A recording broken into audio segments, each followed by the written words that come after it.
Hi മക്കളെ, നമസ്കാരം. നമ്മുടെ +1 മലയാളത്തിലെ വാസനാവികൃതി എന്ന പാഠഭാഗത്തിൻ്റെ ഒരു രത്ന ചുരുക്കവും അതിൻ്റെ ചോദ്യോത്തരങ്ങളും നമുക്കൊന്ന് കുറച്ച് സമയം കൊണ്ടൊന്ന് സെറ്റാക്കുന്ന സെക്ഷനാണ് ഇന്നെടുക്കാൻ പോകുന്നത്. ആ സെക്ഷനിലേക്ക് എല്ലാ മക്കൾക്കും സ്വാഗതം. പാഠഭാഗത്തിൻ്റെ ആശയം കൃത്യമായിട്ട് കയ്യിൽ കിട്ടുക എന്നുള്ളതാണ് ഒരു പാഠഭാഗം പഠിക്കുന്നതിൻ്റെ പ്രധാനപ്പെട്ട അടിസ്ഥാനം എന്ന് പറയുന്നത്. അപ്പോൾ ടെക്സ്റ്റ് ബുക്ക് നിങ്ങൾ വായിച്ചതിന് ശേഷം നിങ്ങൾ ഈ വീഡിയോ കാണുന്ന സമയത്ത് പാഠഭാഗത്തെക്കുറിച്ചുള്ള കൃത്യമായിട്ടുള്ള ആശയം നിങ്ങളുടെ കയ്യിലേക്ക് കിട്ടും. അതിൽ നിന്ന് എന്ത് ചോദ്യോത്തരങ്ങൾ വേണമെങ്കിലും എങ്ങനെ ചോദിച്ചാലും നമുക്ക് എന്ത് ചെയ്യാൻ പറ്റും, എളുപ്പത്തിൽ ഉത്തരം എഴുതാൻ പറ്റും. അതുകൊണ്ട് പാഠഭാഗത്തിൻ്റെ ആശയം വളരെ കൃത്യമാക്കണമോ, നിങ്ങൾ എന്ത് ചെയ്യുക, ക്ലാസ്സിനകത്തേക്ക് ശ്രദ്ധിച്ചിരിക്കുക. പാഠഭാഗത്തിൻ്റെ പേര് വാസനാവികൃതി എന്നുള്ളതായിരുന്നു. മലയാള സാഹിത്യത്തിലെ ആദ്യത്തെ ചെറുകഥ, മലയാള സാഹിത്യത്തിലെ ആദ്യത്തെ ചെറുകഥ ഏതാണെന്ന് ചോദിച്ചാൽ ഇവിടെ ഇങ്ങനെ പെണ്ണ് വരുന്നൊരു ചിഹ്നം ഉണ്ടായിരുന്നല്ലോ. മലയാള സാഹിത്യത്തിലെ ആദ്യ ചെറുകഥ എന്നറിയപ്പെടുന്നത് ഏതായിരുന്നു? വാസനാവികൃതിയാണ്. എഴുതിയിരിക്കുന്നത് ആരാണ്? വേങ്ങയിൽ കുഞ്ഞിരാമൻ നായനാർ. വേങ്ങയിൽ കുഞ്ഞിരാമൻ നായനാർ എന്ന് പറയുന്ന എഴുത്തുകാരൻ്റെ ആദ്യത്തെ ചെറുകഥയാണ് വാസനാവികൃതി. ചെറുകഥ ഇങ്ങനെ കാലങ്ങളോളം മാറി മാറി സഞ്ചരിച്ച് ഇന്ന് എവിടെ എത്തി നിൽക്കുന്നു എന്ന് നമുക്കറിയാം. അപ്പോൾ കഥകളിൽ വന്നിട്ടുള്ള മാറ്റങ്ങൾ എന്ത് ചെയ്യണം, നമ്മൾ ഓർത്ത് വെച്ചേക്കണം. അന്നത്തെ ആദ്യകാലത്തെ ചെറുകഥയുടെ പ്രത്യേകത എന്തായിരുന്നു, ഭാഷയുടെ പ്രത്യേകത എന്തായിരുന്നു എന്നുകൂടി എന്ത് ചെയ്യണം, നിങ്ങളൊന്ന് ഓർമ്മയിലേക്ക് വെച്ചേക്കണം. നമുക്ക് പാഠഭാഗത്തിലേക്ക് വരാം, കൂടെ പോന്നോളുക. ഓക്കെ. വേങ്ങയിൽ കുഞ്ഞിരാമൻ നായനാർ പ്രശസ്തനായ പത്രപ്രവർത്തകനും ഉപന്യാസകാരനും ചെറുകഥാകൃത്തുമാണ് വേങ്ങയിൽ കുഞ്ഞിരാമൻ നായനാർ. കേസരി, വജ്രസൂചി, വജ്രബാഹു എന്നീ തൂലികാ നാമങ്ങളിൽ അദ്ദേഹം കൃതികൾ പ്രസിദ്ധീകരിച്ചിരുന്നു. 1860 കണ്ണൂർ ജില്ലയിലാണ് വേങ്ങയിൽ കുഞ്ഞിരാമൻ നായനാർ ജനിച്ചത്. മരണം 1914 നവംബർ 14. വേങ്ങയിൽ കുഞ്ഞിരാമൻ നായരുടെ വാസനാവികൃതി മലയാളത്തിലെ ആദ്യത്തെ ചെറുകഥയായിട്ടാണ് കണക്കാക്കപ്പെടുന്നത്. വേങ്ങയിൽ കുഞ്ഞിരാമൻ നായരുടെ വാസനാവികൃതി എന്ന കൃതി മലയാളത്തിലെ ആദ്യത്തെ ചെറുകഥയായിട്ടാണ് കണക്കാക്കപ്പെടുന്നത്. ദ്വാരക, മേനോക്കിയെ കൊന്നതാരാണ്, മദിരാശി പിത്തലാട്ടം മുതലായവ അദ്ദേഹത്തിൻ്റെ മറ്റു പ്രധാന കൃതികളാണ്. സെറ്റാണല്ലോ, സെറ്റ്. ഇതെന്ന് നോക്കുക, പാഠസംഗ്രഹം. മലയാളത്തിലെ ആദ്യത്തെ ചെറുകഥ എന്ന് വിശേഷിപ്പിക്കപ്പെട്ട രചനയാണ് വേങ്ങയിൽ കുഞ്ഞിരാമൻ നായനാരുടെ വാസനാവികൃതി. മലയാളത്തിലെ ആദ്യത്തെ ചെറുകഥ എന്ന് വിശേഷിപ്പിക്കപ്പെട്ട രചനയാണ് വേങ്ങയിൽ കുഞ്ഞിരാമൻ നായനാരുടെ വാസനാവികൃതി. ഇക്കണ്ടക്കുറുപ്പ് നമ്മുടെ കഥാപാത്രത്തിൻ്റെ പേര് ഓർമ്മയിൽ വെച്ചേക്കുക. ഇക്കണ്ടക്കുറുപ്പ് എന്ന മോഷ്ടാവ് തൻ്റെ ജീവിത കഥ ആത്മഭാഷണ രീതിയിലൂടെ അവതരിപ്പിക്കുന്നതാണ് ഈ കഥ. ഇക്കണ്ടക്കുറുപ്പ് എന്ന മോഷ്ടാവ് തൻ്റെ ജീവിത കഥ ആത്മഭാഷണ രീതിയിലൂടെ അവതരിപ്പിക്കുന്നതാണ് ഈ കഥ. തനിക്ക് ജീവിതത്തിനിടയിൽ നേരിട്ട അപമാനങ്ങളും അബദ്ധങ്ങളും പീഡനങ്ങളും നർമ്മം കൊണ്ട് മധുരമാക്കുകയാണ് കഥാകാരൻ ചെയ്തത്. തനിക്ക് ജീവിതത്തിനിടയിൽ നേരിട്ട അപമാനങ്ങളും അബദ്ധങ്ങളും പീഡനങ്ങളും നർമ്മത്തിലൂടെ അവതരിപ്പിക്കുകയാണ് കഥാകാരൻ ചെയ്തത്. തൻ്റെ പ്രവൃത്തിക്ക് ലഭിച്ച പ്രതിഫലമാണ് അതൊക്കെയെന്ന് കഥാപാത്രം തിരിച്ചറിയുന്നുണ്ട്. കൊച്ചി സീമയിൽ കാടിൻ്റെ അരികിലായിരുന്നു കുറുപ്പിൻ്റെ വീട്. വെളുത്തും കറുത്തും കാണപ്പെടുന്ന താവഴിക്കാരിൽ കറുത്ത അമര്യാദ താവഴിയിൽ ജന്മം കൊണ്ടും മോഷണം തൊഴിലാക്കിയ മരുമക്കത്തായ വഴിക്കും മോഷണവാസന തനിക്ക് ലഭിച്ചു എന്ന അയാളുടെ വിശദീകരണം വായനക്കാരിൽ ചിരിയുണർത്തും. കൊച്ചി സീമയിൽ കാടിൻ്റെ അരികിലായിരുന്നു കുറുപ്പിൻ്റെ വീട്. വെളുത്തതും കറുത്തതുമായി കാണപ്പെടുന്ന 2 താവഴിയുണ്ട്, അമ്മ വഴിയുണ്ട്, അച്ഛൻ വഴിയുണ്ട്. അതിൽ കറുത്ത അമര്യാദത്തായ വഴിയിൽ ജന്മം കൊണ്ടും മോഷണം തൊഴിലാക്കിയ മരുമക്കത്തായ വഴിക്കും മോഷണവാസന തനിക്ക് ലഭിച്ചു എന്ന് അയാൾ എന്ത് ചെയ്യുന്നുണ്ട്, കഥയുടെ തുടക്കത്തിൽ പറയുന്നത് വായനക്കാരിൽ ചിരിയുണർത്തും.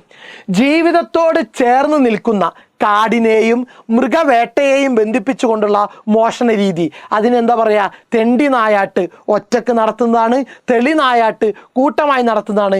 കഥാസന്ദർഭത്തിൽ കൗതുകം ജനിപ്പിക്കും വിധത്തിൽ വിശദീകരിക്കുന്നുണ്ട്. ഭയമില്ലാതെ പഠനകാലം മുതൽ തുടങ്ങിയിരുന്ന ചില്ലറ മോഷണം വില പിടിച്ച വസ്തുക്കളിലേക്ക് എത്തിയപ്പോൾ ഇക്കണ്ടക്കുറുപ്പിൻ്റെ സമ്പാദ്യവും വർദ്ധിച്ചു വന്നു. ഒടുവിൽ തൃശ്ശിവ പേരൂരിനടുത്ത് ഒരു നമ്പൂതിരി ഇല്ലത്ത് നടത്തിയ കളവാണ് വഴിത്തിരിവായത്. നമ്പൂതിരിയുടെ മകൻ തന്നെയായിരുന്നു മോഷണത്തിന് കൂട്ടുനിന്നതും. നമ്പൂതിരിക്ക് കൊടുക്കാൻ മകൻ്റെ പക്കലേൽപ്പിച്ച ഉറക്കമരുന്ന് അയാൾ കുറെ കൂടുതൽ കൊടുത്തതിനാൽ നമ്പൂതിരി മരിച്ചു പോകുന്നു. സംഗതി പുലിവാലായി.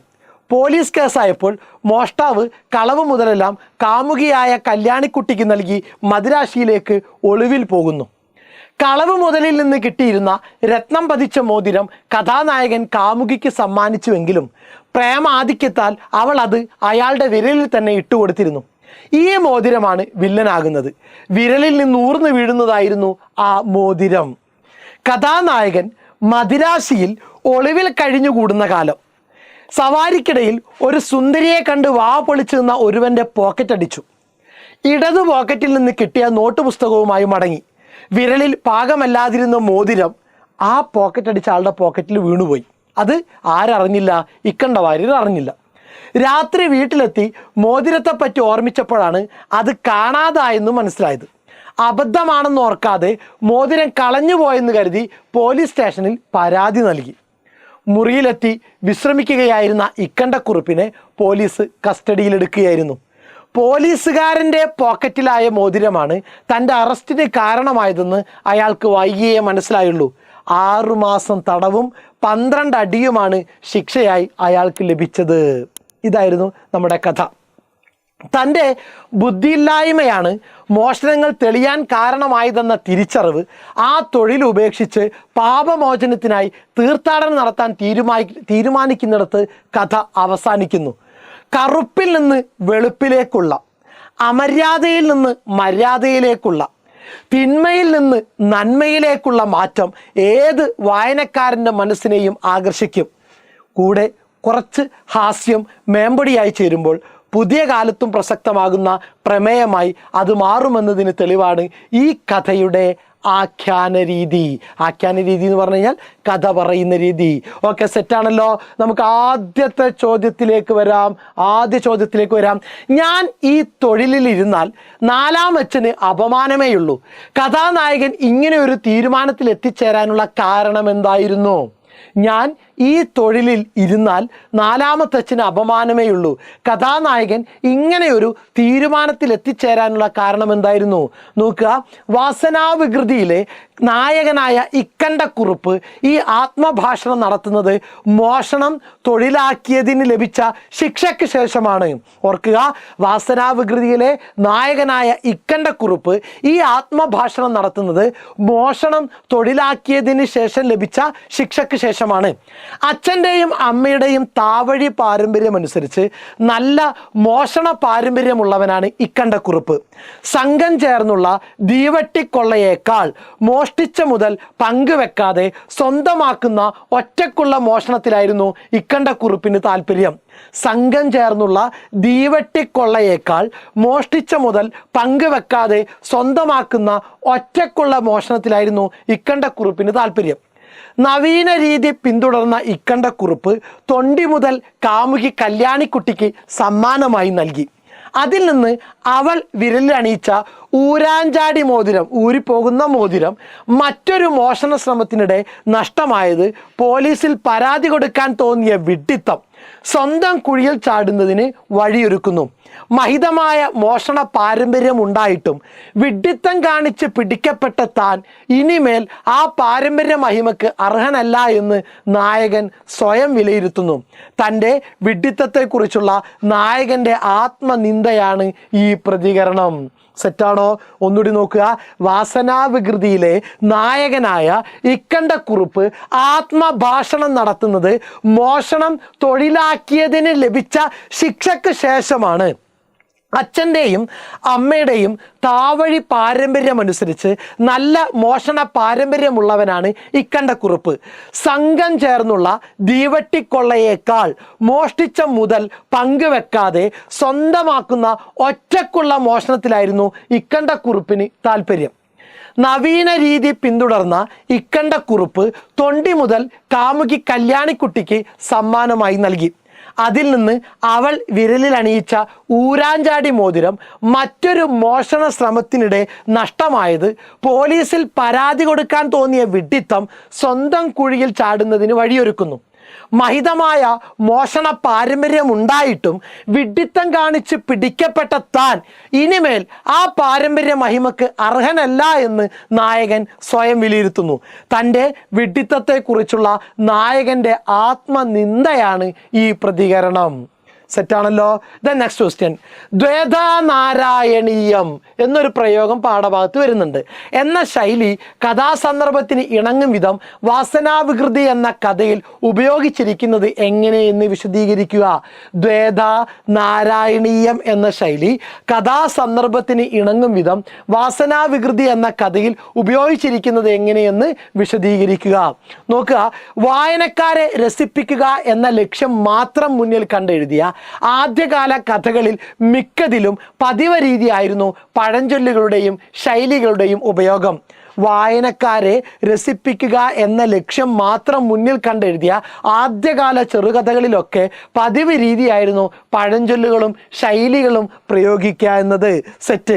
വാസനാവികൃതി എന്ന കഥയിൽ വേങ്ങയിൽ കുഞ്ഞിരാമൻ നായനാർ വളരെ ഔചിത്യപൂർവം സരസതയോടെ ദ്വേധാനാരായണീയം എന്ന ശൈലി ഉപയോഗിച്ചിരിക്കുന്നു.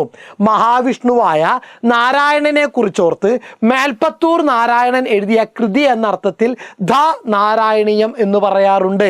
മഹാവിഷ്ണുവായ നാരായണനെ കുറിച്ച് മേൽപ്പത്തൂർ നാരായണൻ എന്ന കവി എഴുതിയ കൃതി എന്ന അർത്ഥത്തിൽ ധ നാരായണീയം എന്ന് പറയാറുണ്ട്. ഇവിടെ കഥയിലെ നായകൻ അച്ഛൻ്റെ പാരമ്പര്യത്തിൽ കുപ്രസിദ്ധ കള്ളനായ ഇക്കണ്ടക്കുറുപ്പിൻ്റെയും അമ്മയുടെ പാരമ്പര്യത്തിൽ കുപ്രസിദ്ധ കള്ളനായ ഇട്ടി നാരായണൻ നമ്പൂതിരിയുടെയും മോഷണവാസന ജന്മനാ കിട്ടിയവനാണ്. കഥയിലെ നായകൻ അച്ഛൻ്റെ പാരമ്പര്യത്തിൽ കുപ്രസിദ്ധ കള്ളനായ ഇക്കണ്ടക്കുറുപ്പിൻ്റെയും അമ്മയുടെ പാരമ്പര്യത്തിൽ കുപ്രസിദ്ധ കള്ളനായ ഇട്ടി നാരായണൻ നമ്പൂതിരിയുടെയും മോഷണവാസന ജന്മനാ കിട്ടിയവനാണ്. മക്കത്തായ വഴിയിലും മരുമക്കത്തായ വഴിയിലും ദ്വേധാകള്ളനായവൻ മഹത്തായ ഒരു കൃതിയെക്കുറിച്ചുള്ള വാമൊഴിയെടുത്ത് ഒരു ദുശ്ശീലത്തെ ന്യായീകരിക്കുന്നതിലൂടെ സൃഷ്ടിക്കുന്ന ഐറണിയും ആക്ഷേപഹാസ്യവും കഥാസന്ദർഭത്തിന് ഏറെ ആസ്വാദ്യത നൽകുന്നുണ്ട്. സെറ്റാണല്ലോ. ഒന്നുകൂടി കേട്ട് നോക്കിക്കൊള്ളുക. ദെൻ നെക്സ്റ്റ്, കഥ ആഖ്യാനത്തിൽ ആദ്യന്തം നിറഞ്ഞു നിൽക്കുന്ന ഹാസ്യാത്മകതയ്ക്ക് ഏറ്റവും ഇണങ്ങുന്നതാണ് ഈ ശൈലിയുടെ ഉപയോഗം. അപ്പൊ പാഠഭാഗം വായിച്ചതിന് ശേഷം പാഠസംഗ്രഹം നോക്കിയിട്ട് എന്ത് ചെയ്യുക, നിങ്ങൾ ഈ ചോദ്യോത്തരം സെറ്റാക്കിക്കൊള്ളുക. ഓക്കെ, ഇനി ചോദ്യോത്തരം ഇതിനകത്ത് വളരെ പ്രധാനപ്പെട്ടത് ഇല്ല, ഇതേ ഉള്ളൂ. ഓക്കെ, അപ്പം നന്നായിട്ട് വായിക്കുക. നിങ്ങളുടെ വിലയേറിയ നിർദ്ദേശങ്ങളും അഭിപ്രായങ്ങളും എന്ത് ചെയ്യണം, കമൻറ്റ് ബോക്സിനകത്ത് രേഖപ്പെടുത്തണം. അടുത്ത ചാപ്റ്ററുമായിട്ട് ഉടനെ തന്നെ എന്ത് ചെയ്യുന്നുണ്ട്, സാറ് വരുന്നുണ്ട്. Okay, thank you.